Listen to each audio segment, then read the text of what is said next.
guys, so this is pretty much this whole project's pretty much been finalized. I've made some wiring optimizations. I talked to Irv Plechter, and I loaded this CFX board with the latest beta firmware that he has, which would be 10.003. That was just released January 10th, yesterday. So I'm gonna just do a demonstration, but to show proof, it is going to be a Disney Legacy lightsaber, as you can see with a mounting system. And let me go ahead and turn off the light.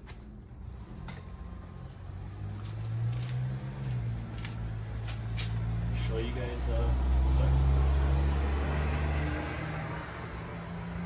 Sorry, I have back out, but yeah, here it goes.